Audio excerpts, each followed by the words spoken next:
Either of you perfectionists? Okay. How does that I'm play more out? pragmatic. He's more of a perfectionist, I would say. Yeah, it's funny. My mom, who's here somewhere, she likes to tell stories of when I was a kid. And I was coloring in coloring books. I would just go crazy not making things perfect in a coloring book, and I would just get really upset. And that's pretty much what my life is now with filmmaking. I tend to just really obsess.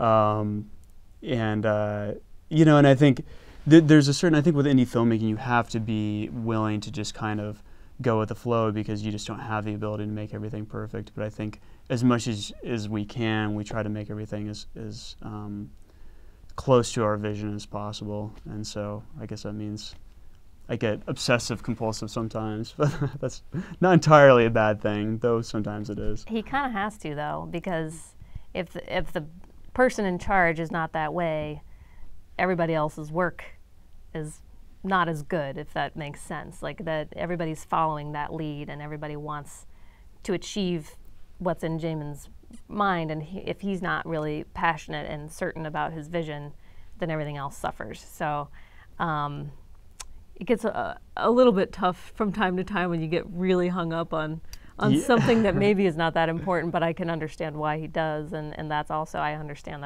that's exactly why he does take things so seriously, and they do turn out well, in my opinion. And just it's a ton of love and care and passion that gets poured into that. It's not just happenstance.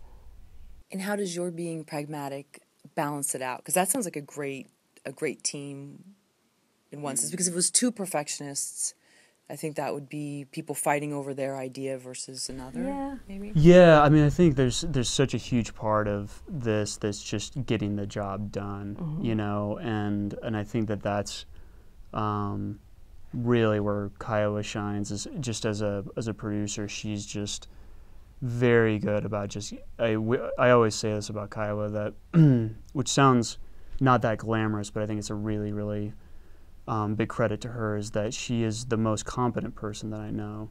And that's a really big thing, just to be competent at everything, and especially as a producer. And she just can get anything done and get it done efficiently, and which for me is extremely valuable, because it allows me to just focus on the things that I know are really, really important. And then, if I know something requires specific attention, then I'll let her know, and she knows what those things are. It's not like I have to tell you, but so for me, I guess it's hugely liberating, because it allows us, we're not spending a lot of time meticulously going through things that don't matter, for the most part. Every now and then I get hung up on something, but it's just that the work, generally gets done, and then when we really need to focus on something, we do. Would you say that's? Yeah, I think that's kind of the accurate, dynamic, yeah. and it works because I have no idea what goes on inside of his head on a directing and story and vision level, and I would never attempt to do that job. I never would insert myself into his shoes or want to do that or try to do that, and similarly, he doesn't step on my toes. So it's not like we're converging at this one point where we're both trying to do each other's jobs. So it just works out.